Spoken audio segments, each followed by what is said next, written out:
2 hours' drive from Dubai is a place few tourists ever see. Fujairah Prison.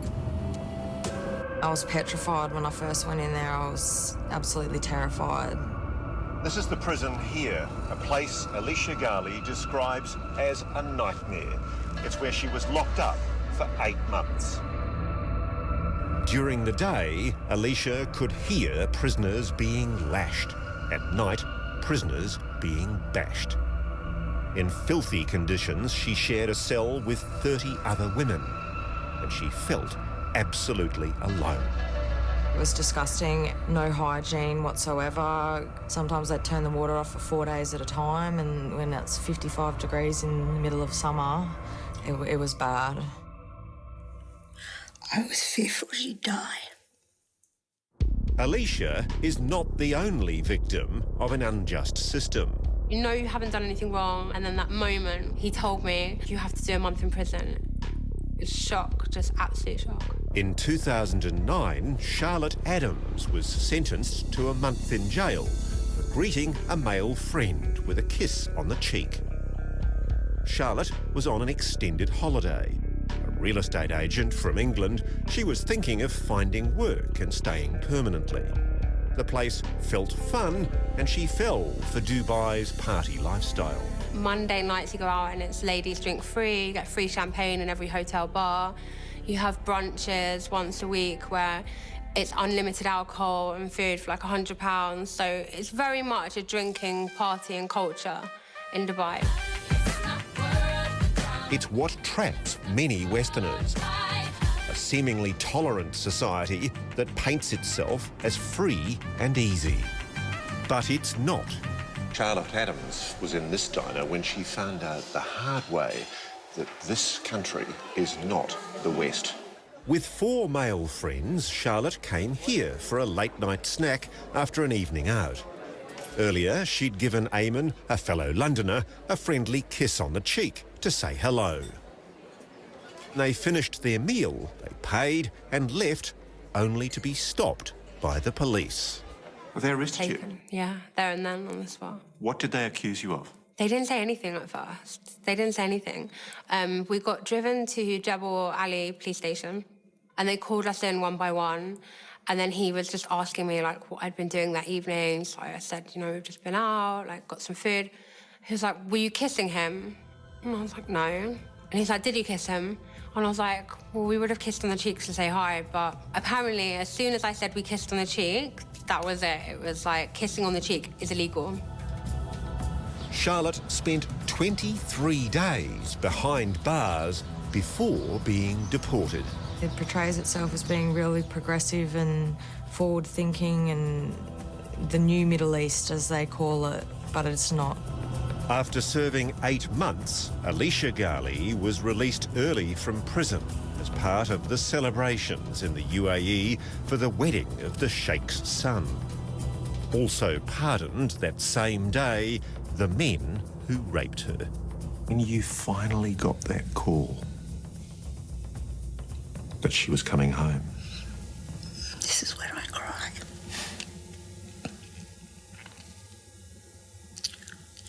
Because I'd had to keep everything hidden. It was beautiful. tell me about that moment. She walks off the plane. My darling girl. She looks so beautiful.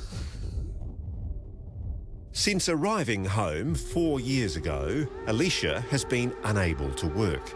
She suffers severe post-traumatic stress disorder, is on medication and now lives with her mum.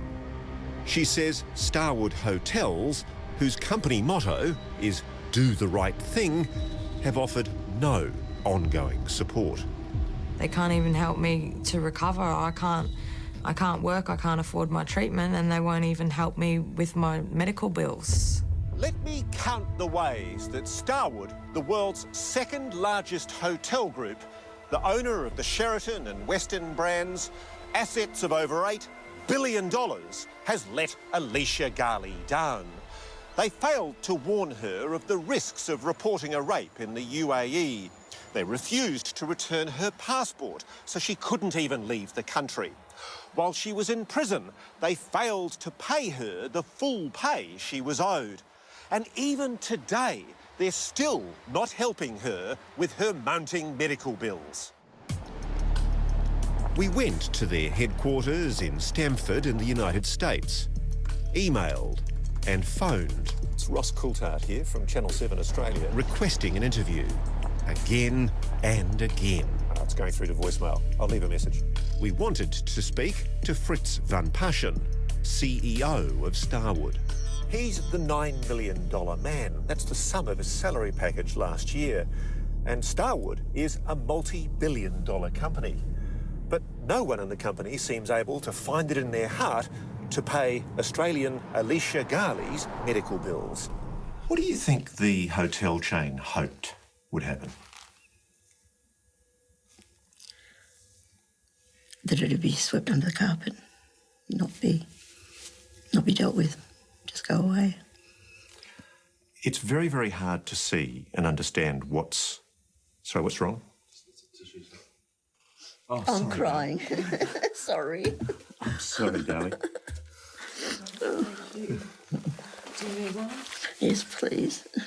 Are you crying? Oh, darling.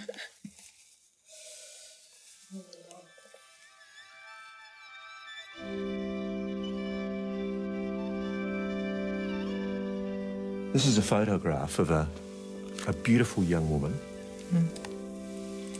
Who's that young woman? Me, before I went. What's changed? I don't get joy out of the same things as I used to. I do have a greater appreciation for simple things like fresh air and walking on the beach and freedom, just being free, but I'm just not the same. I'm damaged now.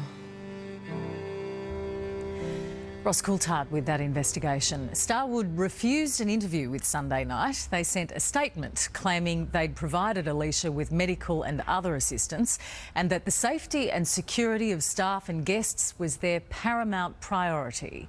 The Department of Foreign Affairs and Trade rejected Alicia's account and claimed they'd provided extensive assistance to her. However, they refused to answer any questions from Sunday Night. Both those statements are on our website.